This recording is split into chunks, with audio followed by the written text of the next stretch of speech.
Hello guys, welcome to designers world. आज हम SolidWorks के ट्यूटोरियल नंबर 2 में स्केच कमांड के बारे में देखेंगे। अगर हमें कोई 3D पार्ट बनाना है तो उसके लिए एक 2D स्केच या 3D स्केच की बहुत इम्पोर्टेंट रहता है। उसको कैसे ड्रॉ करना है उसके बारे में आज हम देखने वाले हैं। मेरे लास्ट वीडियो में मैंने सॉलिडवर्क्स का जो वर्क इंटरफेस है उसके बारे में पूरा बताया हुआ है। सो वो भी वीडियो आप देख सकते हो। उसके बाद अभी आगे हम देखते हैं कि स्केच कमांड कैसे यूज़ करते हैं। उसके लिए पहले हमें फाइल में open file new file open करना पड़ेगा। यहाँ पे पार्ट फाइल में ओपन करता हूँ। इस तरह से ये हमारा वर्क इंटरफेस है सॉलिडवर्क्स का। यहाँ पे अगर हम देखें तो यहाँ पे स्केच है। स्केच में यहाँ पे ये सारे टूल्स है जो कि हमें यूज़फुल रहेंगे 2D स्केच या 3D स्केच के लिए। यहाँ पे 2D स्केच भी आता है और 3D स्केच भी आता है। 2D स्केच हम जनरली कोई भी कंपोनेंट क्रिएट करना है तो उसके लिए यूज़ करते हैं, और 3D स्केच जो है वो वेल्डमैन नाम का जो टूल है। इसमें एक वर्कबेंच है वेल्डमैन नाम का, तो उसमें हम 3D स्केच बनाते हैं। और अगर हम वायर फ्रेम जैसे कि चासिस वगैरह बनाना है तो उसके लिए भी हमें कोई स्ट्रक्चर बनाना है तो उसके लिए हम 3D स्केच बनाते हैं। आइए हम देखते हैं उसमें। स्केच में प्लेन सिलेक्शन यहाँ पे, और मैंने फ्रंट प्लेन सिलेक्ट किया। यहाँ पे ये जो कमांड है उसके बारे में आज देखेंगे हम। यहाँ पे फर्स्ट कमांड इज लाइन। यहाँ पे एक कंटिन्यूस लाइन आती है इस तरह से, एंड अगर लाइन के बीच में अगर आर्क चाहिए कंटिन्यूसली, फिर से इस पॉइंट पे रिटर्न आना है आपको, और एंड देन जो आर्क है वो बन जाएगी। अभी ये दूसरी साइड से हो रही है।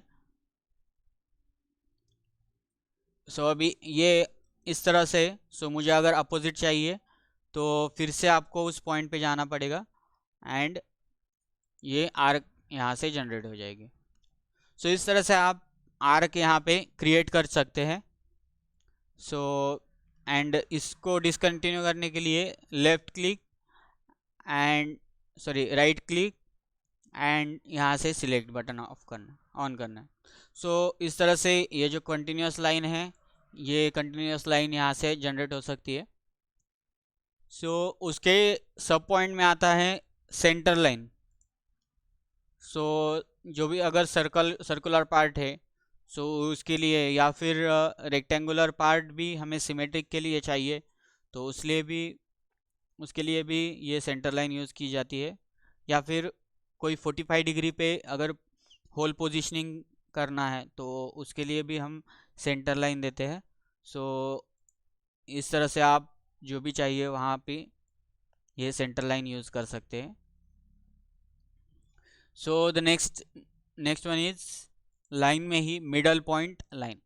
जो भी पॉइंट यहाँ पे हम क्रिएट करेंगे उसके दोनों साइड में इक्वल लेंथ से लाइन क्रिएट होगी। इस तरह से ये लाइन है। एक इस तरह से आप ये लाइन क्रिएट कर सकते हो। एंड लाइन कमांड में यहाँ पे ये तीन ही ऑप्शन आते हैं, और उसके बाद आता है रेक्टेंगल। रेक्टेंगल में यहाँ पे corner rectangle, centre rectangle, 3 point corner rectangle, 3 point centre rectangle and parallelogram. ये 5 टाइप के रेक्टेंगल है। यहाँ पे हम क्रिएट कर सकते हैं। तो आइए हम देखते हैं इसको। Corner rectangle basically 1 click and second click. ये पैरेलल कॉर्नर रेक्टेंगल जो रहता है यह हॉरिजॉन्टल एंड वर्टिकल लाइंस में ही रहता है। जब भी हम ड्रॉ करते हैं स्टार्टिंग इनिशियली तो वो पैरेलल रहता है, उसके बाद आप कंस्ट्रेंट डिलीट करने के बाद वो उसको चेंज कर सकते हैं। उसके बाद आता है सेंटर रेक्टेंगल। सो एक पॉइंट क्लिक करना है, उसके बाद ड्रैग करके आपको जो भी साइज़ चाहिए उस हिसाब से आप एक ये रेक्टेंगल बना सकते हैं। उसके बाद आता है 3 पॉइंट कॉर्नर रेक्टेंगल। सो कोई भी 3 पॉइंट यहाँ पे आपको चाहिए होते हैं। सो इस तरह से आप 3 पॉइंट कॉर्नर रेक्टेंगल का यूज़ कर सकते हैं। उसके बाद आता है 3 पॉइंट सेंटर रेक्टेंगल। सो पहले फर्स्ट क्लिक जो रहेगी वो सेंटर की रहेगी, उसके बाद विड्थ एंड हाइट। सो इस तरह से ये हमारा 3 पॉइंट सेंटर रेक्टेंगल है। और लास्ट वन इज़ पैरेललोग्राम। सो इस तरह से ये पैरेललोग्राम यहाँ से क्रिएट हो सकता है। सो इस तरह से ये रेक्टेंगल के 5 टाइप हैं। सो ये अभी डिलीट कर देता हूँ मैं। सो उसके आगे आता है कैप्सूल, मीन्स स्ट्रेट स्लॉट या फिर centre point straight slot, 3 point arc slot और centre point arc slot. So ये बेसिकली कैप्सूल बोलते हैं इसको। जो भी हम प्लेट में अगर हमें प्लेट आगे पीछे मूव करवानी है, सो उस टाइम हम ये स्लॉट देते हैं। सो इस तरह से आपको जो सेंटर लाइन है, ये इसका पहले 2 डिस्टेंस जो भी आप यहाँ पे डिस्टेंस दोगे वो उस तरह से आपका ये हो जाएगा। उसके बाद यहाँ से स्मार्ट डायमेंशन। सो इस तरह से स्मार्ट डायमेंशन आप यहाँ से दे सकते हो। यहाँ पे फॉर एग्जांपल रेडियस, उसके बाद यहाँ पे 10 की रेडियस दे देता हूँ। उसके बाद इसका सेंटर डिस्टेंस। सो इस तरह से आप जो भी है इसको डायमेंशन दे सकते हैं। जो डायमेंशन देने के बाद जो ब्लैक कलर का आता है वो स्ट्रॉन्ग डायमेंशन रहते हैं। और अभी अगर देखें हम तो ये स्केच जो है ब्लू कलर से शेड कर रहा है। सो ये फुल्ली डिफाइन नहीं है अभी, सो उसी वजह से यहाँ पे ब्लू दिखाता है। और अगर मैं यहाँ पे इसको कंस्ट्रेंट करना चाहता हूँ तो अगर मैं इसको कंस्ट्रेंट कर दूँ तो ये पूरा एंटिटी जो है वो ब्लैक हो जाएगी। तो देखते हैं, मैं ये करके आपको बता देता हूँ।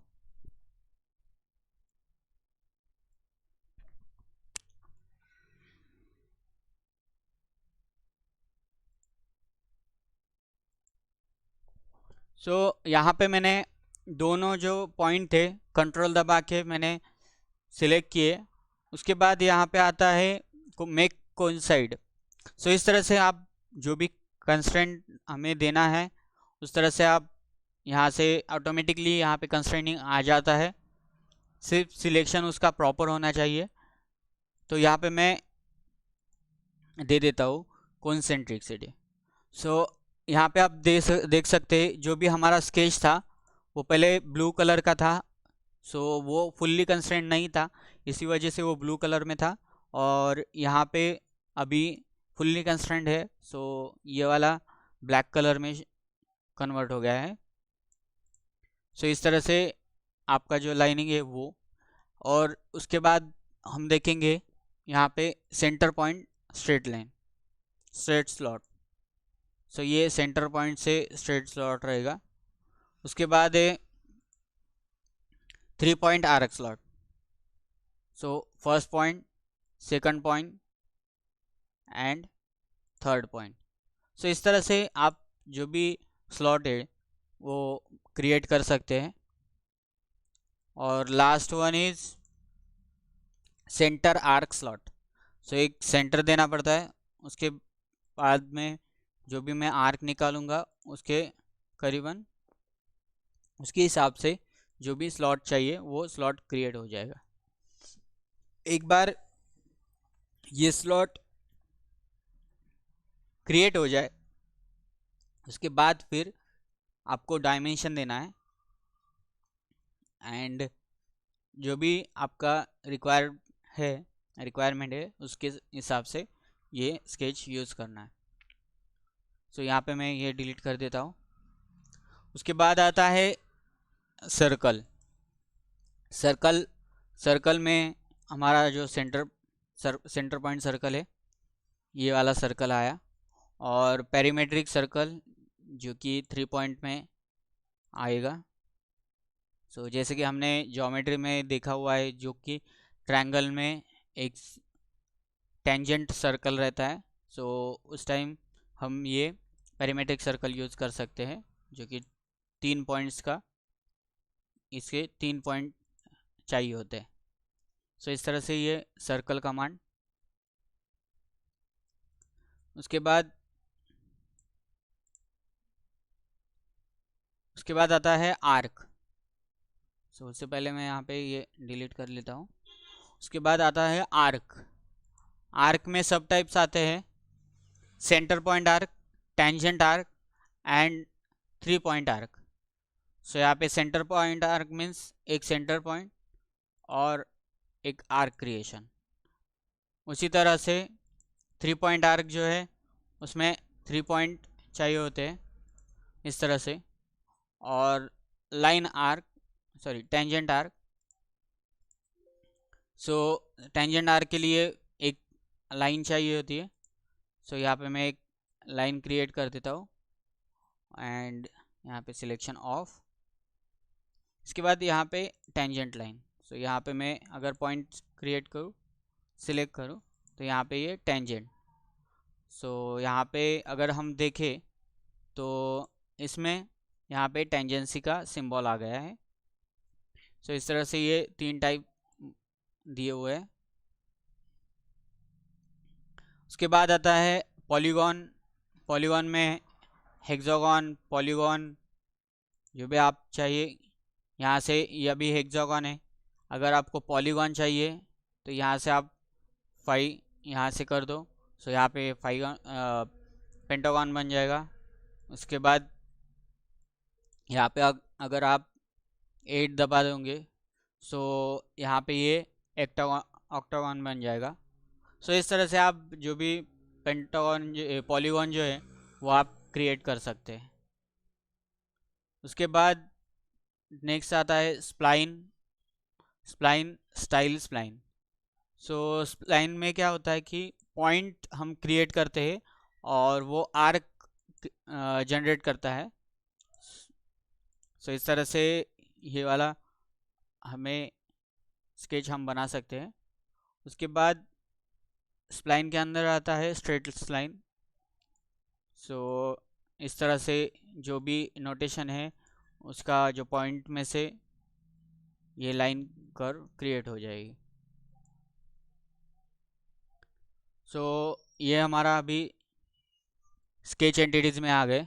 उसके बाद आता है नेक्स्ट स्टेज में ellipse, parallel, partial ellipse and parabola यानी कोनिक। सो यहाँ पे ellipse, major diameter and minor diameter यहाँ पे आपको बताना पड़ता है। उसके बाद आता है पार्शियल इलिप्स। पार्शियल इलिप्स में आप जो भी ड्राइंग करोगे सो यहाँ पे इलिप्स में आपको इस तरह से आप इलिप्स क्रिएट कर सकते हो, जो पार्शियल इलिप्स है वो। उसके बाद आता है यहाँ पे पैराबोला।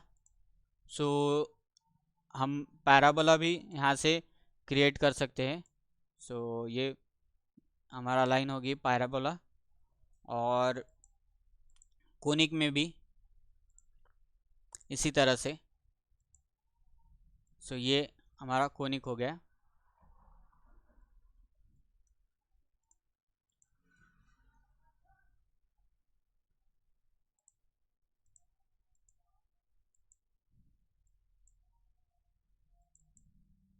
सो इस तरह से आपका ये कोनिक शेप क्रिएट हो चुका है।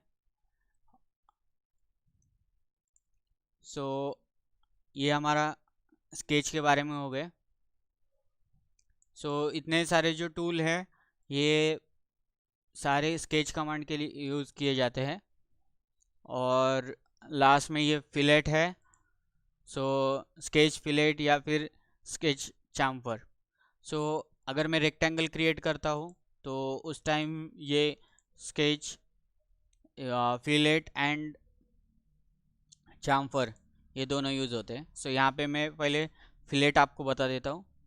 सो फिलेट अगर हमें चाहिए तो फर्स्ट लाइन सेकंड लाइन, सो इनके बीच में एक फिलेट क्रिएट हो जाएगी।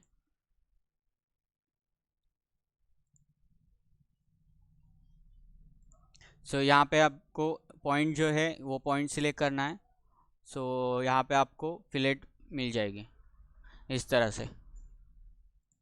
उसके बाद यहाँ पे चाम्फर को भी सेम वही प्रोसेस है कि आपको जो लास्ट कॉर्नर पॉइंट है उसको ही सिर्फ सिलेक्ट करना है। सो ये चाम्फर यहाँ पे क्रिएट हो जाएगा। सो यहाँ पे अब चाम्फर अगर देखें हम तो ये इक्वल डायमेंशन दिया हुआ है उस पॉइंट से। सो ये डिस्टेंस टू डिस्टेंस है और एंगल टू डिस्टेंस है। सो इसमें अगर आपको 30 डिग्री पे भी एंगल चाहिए या फिर 60 डिग्री पे एंगल चाहिए तो आप इसको सिलेक्ट करना है। उसके बाद यहाँ पे 30 डिग्रीज में डाल देता हूँ और ये पॉइंट सिलेक्ट करता हूँ। सो इस तरह से आप देख सकते हैं कि इस पॉइंट से ये 10 mm डिस्टेंस आ गया है और दूसरी तरफ जो भी यहाँ पे हमने 30 डिग्री दिया था सो वो 30 डिग्री का भी चैम्फर यहाँ पे क्रिएट हो चुका है। सो इस तरह से ये जो टूल्स हैं वो यूज़ किए जाते हैं। एंड उसके बाद नेक्स्ट सेशन में हम जो trim entity, convert entity, offset, mirror entity, linear pattern यहाँ से कैसे क्रिएट करना है उसके बारे में, मूव एंटिटी एंड कंस्ट्रेनिंग के बारे में भी देखेंगे। और थोड़ा सा जो डायमेंशनिंग का पार्ट है वो भी हम नेक्स्ट वीडियो में कवर करेंगे। So thank you so much. अगर कोई समझने में कोई प्रॉब्लम आ रहा है या फिर कोई क्यूरी है तो प्लीज़ कमेंट बॉक्स में मुझे बता दीजिए। और जितने भी दोस्त हैं उनके लिए उनके पास भी शेयर करना अगर वीडियो आपको पसंद आए तो। And thank you so much.